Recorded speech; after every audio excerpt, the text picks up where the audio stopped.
الفيديو ده اتعمل في سنة 2008.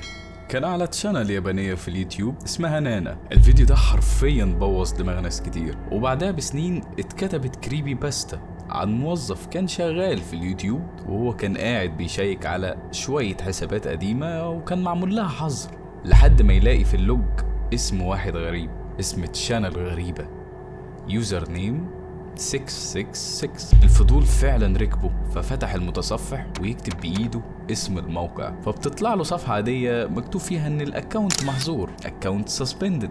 في اللحظة دي بيقول طيب انا لو عملت ريفريش ممكن اطلع بأي حاجة زيادة، فيضغط مرة مرتين 3. بعد كذا ريفريش الحاجات الصغيرة بتبتدي تبان، صورة هنا تتشوه، عنوان الفيديو هناك يتحول ل3 ستات، الكومنتات بتختفي والكلام بيتحول لرموز غريبة، الخلفية بتبقى لونها أحمر غامق كأن الموقع متغطي بالدم، حتى الصور الجانبية بتتحول لوجوه مشوهة. فكل ما يفتح فيديو من دول يلاقي لقطات سريعة، ناس بتتصنع، وشوش بتصرخ، حاجات بتتحرك ناحية الكاميرا كأنها شايفاه هو. فبيحاول يقفل التاب، مش راضية تتقفل، يقفل المتصفح، مش راضية تتقفل.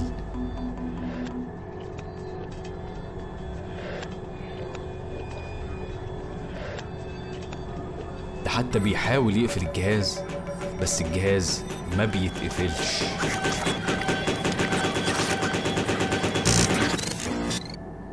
ومن يومها الاسطورة بتقول انك لو دخلت على القناة 3 ستات وفضلت تعمل ريفريش لحد ما الموقع يبطل يبقى طبيعي، انت مش هتتفرج على رعب، انت هتكون جزء منه. فطلعت كذا سيري عن الموضوع ده. في ناس بتقول ان الحساب ده كان تجربة فاشلة من اليوتيوب، كانوا بيجربوا فيها ازاي يتحكموا في الجايد لاينز بتاعت الناس، فطلعت لهم حاجة شيطانية من جوه البيانات. بس الحقيقة ان ده ولا فيديو ملعون ولا حاجة. الناس بدأت تبص تحت الفيديو نفسه، لقوا ان الفيديو مرفوع من قناة اسمها نانا في سنة 2008. ولما فتشوا ورا الاسم ده اكتشفوا ان هو اسم يوتيوب لفنان رعب ياباني اسمه بيرو بيتو، معروف ان هو بيعمل فيديوهات شورتس كانت مرعبة شوية. يعني من هنا واضح ان ده شغل فنان واحد، مش فيديو طالع من العدم. طب ده معناه ايه؟ ان الموضوع اكتب 3 ستات في اللينك ويحصل كده؟ دي فكرة سينمائية كانت معمولة فعلا قصد. طب قصة الموظف اللي احنا حكيناها في الاول، لا دي ما كانتش حدث حقيقي. الناس لو مصدرها على كريبي باستا كانت مكتوبة بعنوان يوزر نيم 3 ستات، اتنشرت سنة 2012، كان كاتبها واحد اسمه بيانو. القصة مكتوبة كأنها اعتراف موظف كان شغال في اليوتيوب، بس هي قصص رعب متخيلة مش شهادات حقيقية.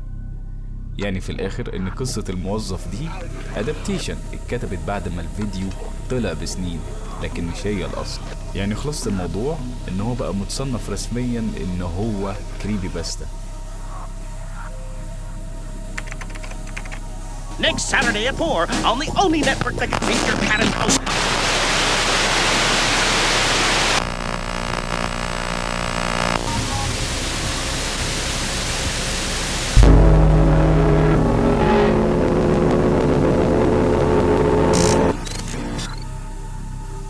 احنا في اواخر الثمانينات اوائل التسعينات، كانت في ليلة عادية في ولاية اسمها وايمنج. كانت ناس قاعدة بتتفرج على نشرة الاخبار المحلية، اخبار انتخابات، طرق، مطر، والجو الطبيعي ده. وإذ فجأة الشاشة بتفصل لنص ثانية. نقدم لكم عرض خاص، النص بيتكرر فوق وتحت، تحت في ارقام غريبة عاملة زي كود او تردد قناة. الصوت ما كانش صوت مذيع، هو بس مجرد نغمة رفيعة.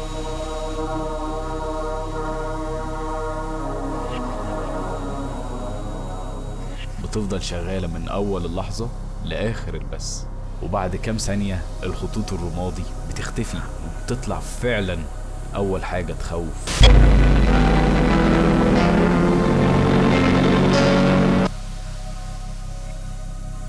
البث بيفضل يقطع ما بين رسائل مكتوبة على خلفية سودة، وشوش 3D غريبة بتقرب وتبعد، والرسائل كلها من نوعية انت مريض واحنا بس عايزين نصلحك، احنا واقفين على الباب.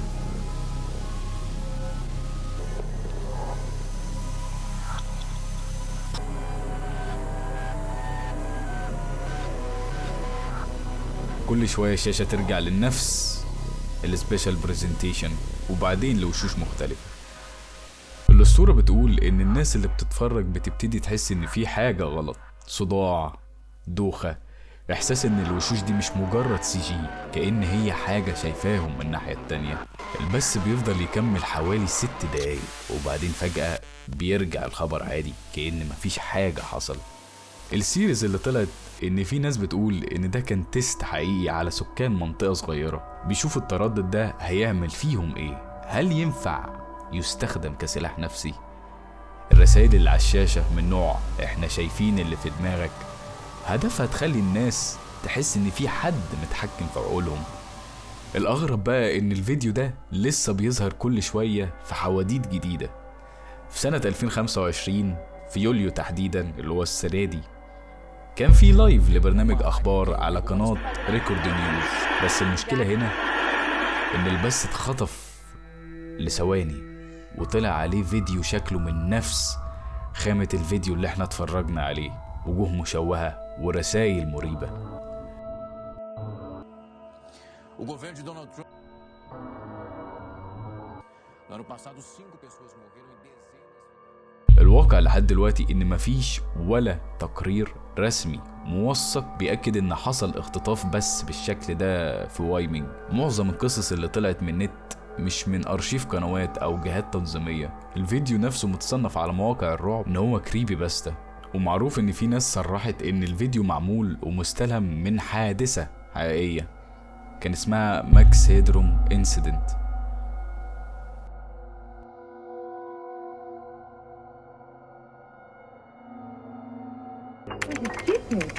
You should hook up with the old ones of your tribe. That is the only way to learn. I'll get you a hot drink, miss. I've done some dry clothing.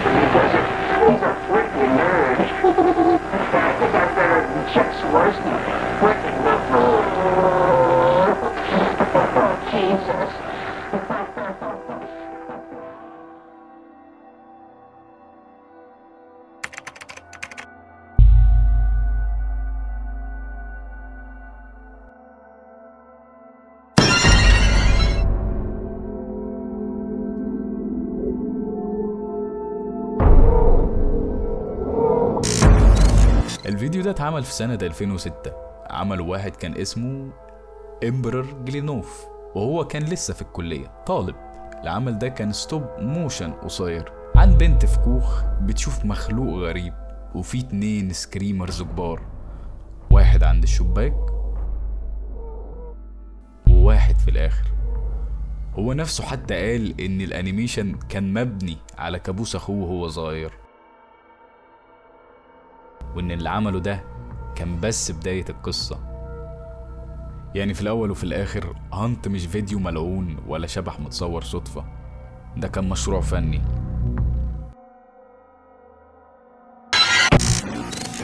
بس اللي خلى الفيديو ده عايش السنين دي كلها ان كل واحد فينا عنده الشباك اللي خايف يبص عليه بالليل. La pequeña araña en un tubo se subió.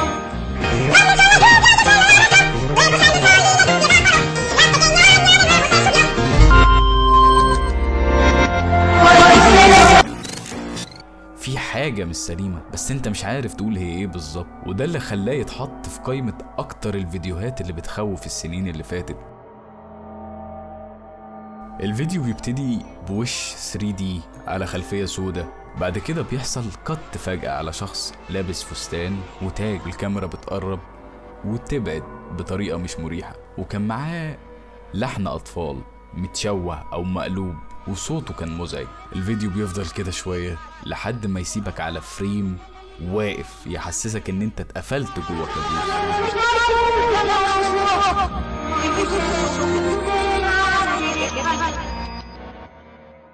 واللور اللي كان منتشر حواليها او السيريز ان الفيديو كان معمول بواسطة كالت اسمها لامورسا.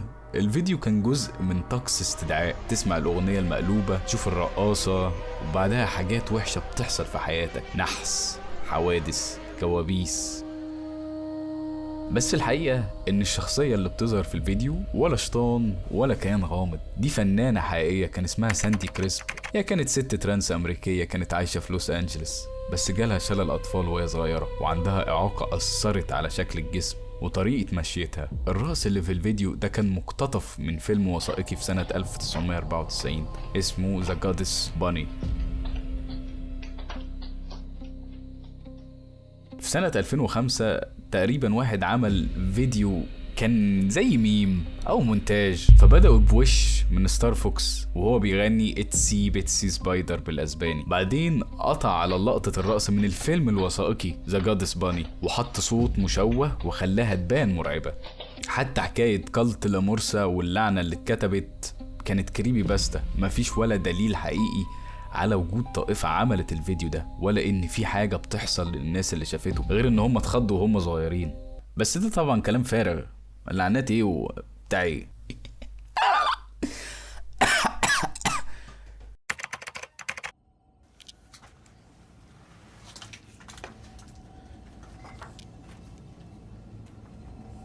لا لا لا لا لا لا، انت شفت ده؟ انت شكلك ما شفتش. Here I come. Oh, here I come. Oh.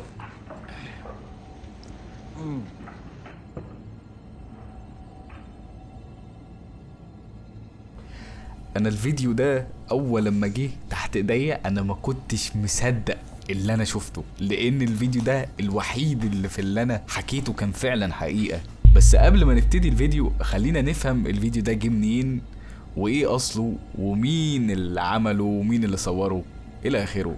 عموما الفيديو ده نزل على قناة اسمها اوربكس هيل، ده واحد اسمه كريستوفر هيل. شغله كان كله اكسبلوريشن، بيروح يستكشف اماكن مهجورة، احياء كاملة، مدارس، مستشفيات، وخصوصا حوالين كليفلاند والمدن الخطرة في امريكا. بينزل لوحده مع كاميرا وفانوس، بيدخل جوه العمارات والسراديب والسطوح، فبيختار اماكن مش بس مهجورة، كمان في مناطق جريمة ومخدرات وقتل فعليا. فجزء كبير من جمهوره جايله عشان في حاجات غريبة مرعبة حصلت له وهو بيستكشف، لدرجة ان في ناس على ريدت بدأت تناقش هو ايه الحقيقي وايه المتفبرك. بس قبل ما ندخل جوه الفيديو لازم نفهم المكان نفسه. ده جزء من إلدروود افينو في ايست كليفلاند، هو كان حي سكني بالكامل تقريبا اتساب خالص وبقى فعلا جوست تاون، حي اشباح.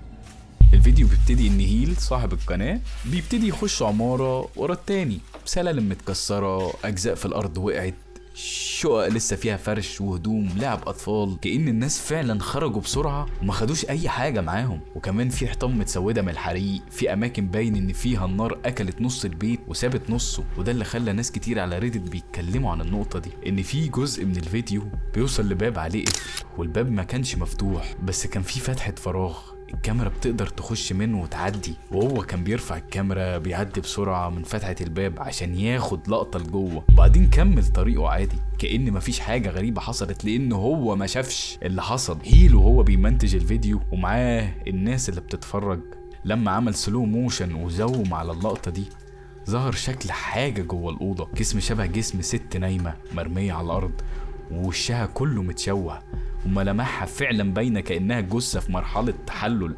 ناس كتير شافت الشورت اللي هو نزله من الجزء ده وقالوا ان ده شكل جثه ست فعلا متحلله جوه اوضه مقفوله بقفل من بره. وده بيوديك للسؤال، هو قافل عليها ليه؟ لحد دلوقتي ما كانش فيه اي تاكيد رسمي ان اللي في اللقطه دي كانت فعلا جثه حقيقيه، ولا حتى كان في خبر شرطه مربوط بالفيديو ده. الناس كانت على ريدت شايفه ان اللقطه حقيقيه جدا ومناسبه لسمعه الحي. بس عارف المشكله في ايه؟ ان كان في ابديت تاني، هيل نزل لنفس المكان تاني عشان يتأكد يشوف هل فعلا اللي شافه ده كان حقيقة ولا ايه. بس المفاجأة كانت هنا، ان هيل لما راح عند المكان ده ملقاش الجثة ولا القفل متغير، وده المشكلة. وبس ده اخر ابديت وصل لنا من الفيديو. لو عجبك الفيديو سبسكرايب.